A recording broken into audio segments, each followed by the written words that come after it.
Hello humans, Master Dinnerflex here, bringing you the low quality content you deserve, and today I'm going to be going over Sky Striker Tellarknights, or Sky Tellarknights, or whatever you want to call them.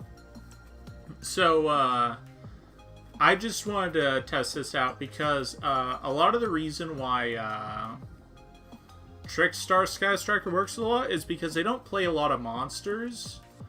And they get, like, spells kind of quick to their grave. So I was thinking, I wonder if there's another deck that does it. This one does not as well, but it actually does it kind of decently. So the whole concept is you're going to, if you're not making Trevere, you're probably not playing Tellarknights right. But you start off the duel, like, just playing regularly, regular Tellarknights with an Isolde engine, including a bunch of equips, because those equips set up any Sky Striker spell just completely while summoning a Tellarknight out of your deck. But at the same time, while you have Trevere up, it's going to be like the only monster you control. And if you just keep picking cards out of their hand while you're supporting it with like Widow Anchors and other Sky Striker cards, and just traps in general, you can get really, really far ahead. So that's what I wanted to try, and it's been working pretty well. So let's get into it. We got triple Altair, the best one. Unfortunate that he has that attack restriction, but it doesn't matter because he's so powerful. Triple Deneb. The only reason this is even at 3 in here is because of the fact that you want to really make Isolde turn 1. And if you have no way of making Isolde turn 1, at least this is the best normal summon you can have. But ultimately, what you're trying to do is have a token or a Vega with a Tellarknight, because you want to get to Isolde as soon as you possibly can. Because that just gets you really gets everything going in the deck. So yeah, Triple Deneb goes great with Hornet Drones, and it goes great with Vega. Speaking of that, to Vega, like I said, I actually just like a bunch of Vegas in a Tellarknight deck because it helps. The deck is very slow, and any card that says 2 monsters on the field instead of 1 is always good in a slow deck. So I don't like, and it helps just make Isolde, which is super, super important. This one is probably the worst one in here. The only reason it's in here is because it's a 4th card that works when you draw drones, because it just sends Deneb, and then Isolde can summon Altair, which summons Deneb from the grave. And yeah, you have 3 Call the Haunted, but that's not like good with this, just because Call the Haunted is not a focus point on this deck in this version of the deck. So yeah, it's just one of them. He's probably the worst one here. One of the like clutchest ones in here is Sirius. Like he sucks to draw because he's a vanilla. Like for not only is he a Garnet, but he's a Garnet for multiple turns where you can't draw him after you're doing all your deck thinning. However, what you do is you search him off Isolde, because you don't want to search anything that you want to use with Isolde except him, because you're not going to use it anytime soon. And then when you make Tsukiyomi, you're going to toss him.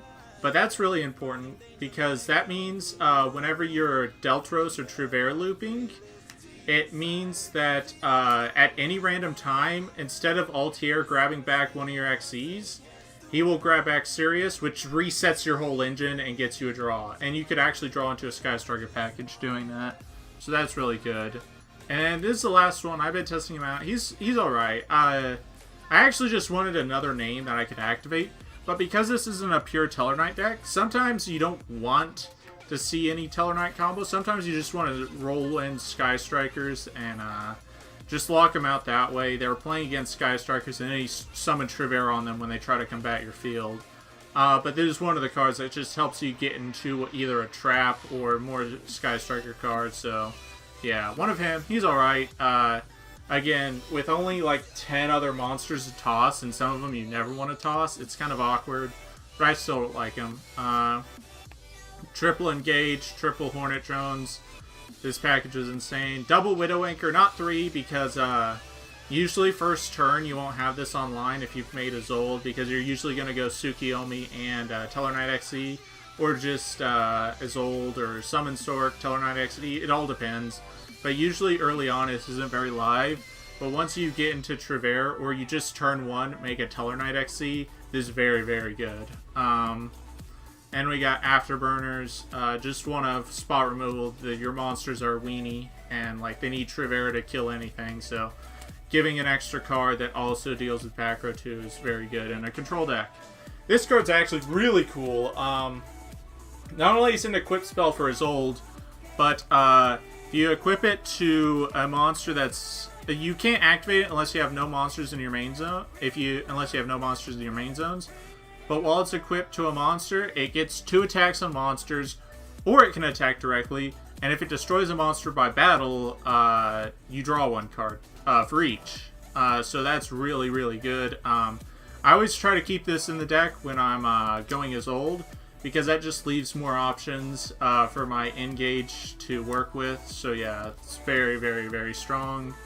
Alpha, equip only to a Tellarkniight monster you control, and it gets a small mediocre boost, but it makes it unaffected by everything. And if you control anything that's not a Tellarknight, kill it. It's not very good, but the only reason I play this over like Phoenix Blade is, first off, Phoenix Blade conflicts with Sirius and Trevere, so I don't want to play it. But more importantly, Yugioh can send Tellarkniight cards, so certain situations you can actually just send the 3rd spell you need, and if that's the case, that's actually just not that bad. So one of that. This card's really cool. In like any kind of Sky Striker or Mirrors thing, a lot of people are playing the engine, and you just grab back their... If you don't know what it is, it's a premature burial for your opponent's graveyard by paying 1,500 life points. And a lot of the times, I just grab back my opponent's Kagari. This card's actually really, really cool. This one's really cool. If you summon if you have drones and then you summon a Tellarknight, you can pop one of their sets, and then when it makes old, it re-equips and you can pop another one of their sets. I've explained this plenty of times before though. And these two, the only thing they do is put himself back in the deck when you draw them. So yeah. And for rest of the spells, 1 Rhoda, 1 Reborn, 1 Foolish, 1 Upstart, 1 Soul Charge, just power 1 of spells, except Upstart. That's just the next card. But in a deck like this, a card that you can just, a spell you can just activate for like no reason is always good. So traps, 3 impermanents, 3 alpha, and 3 call. So one thing you'll notice is I'm not playing any hand traps outside of impermanents, because in all honesty, I really think they're not that great at this point. Goki can play around multiples, and against every other deck, unless it's Ash Blossom against Rogue, they're all not that great. Like, they're only really great if your opponent's hand isn't great. And like, in order for a hand trap to really hurt an opponent, you have to use multiples. But if you're drawing multiple hand traps, you're probably not drawing what you want to, and you're probably not getting to the engine. So I just like...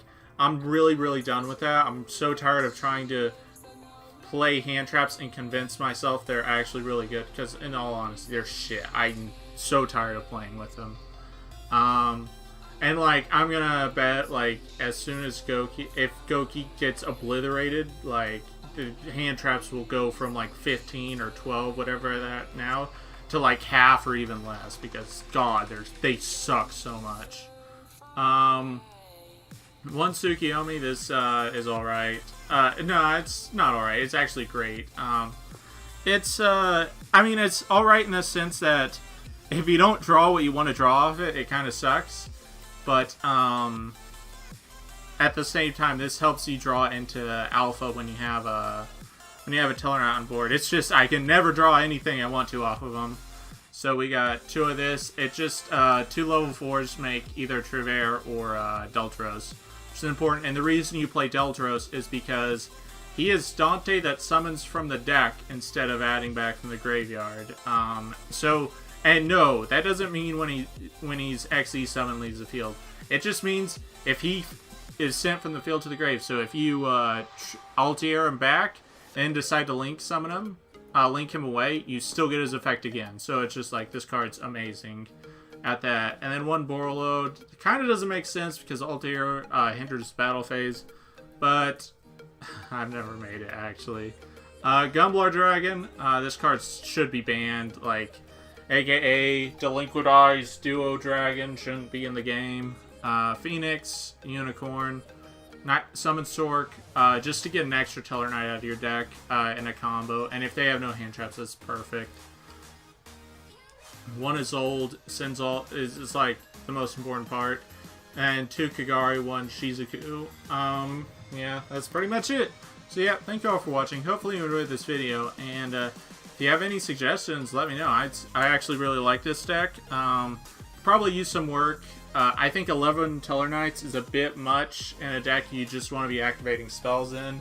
But I do like that you could pretty much play a... you're pretty much playing Sky Strikers until you Trivera your opponent. That's actually really cool. So, yep, that's about it. Thank you all for watching, and remember, Master Dinnerflex will take your soul.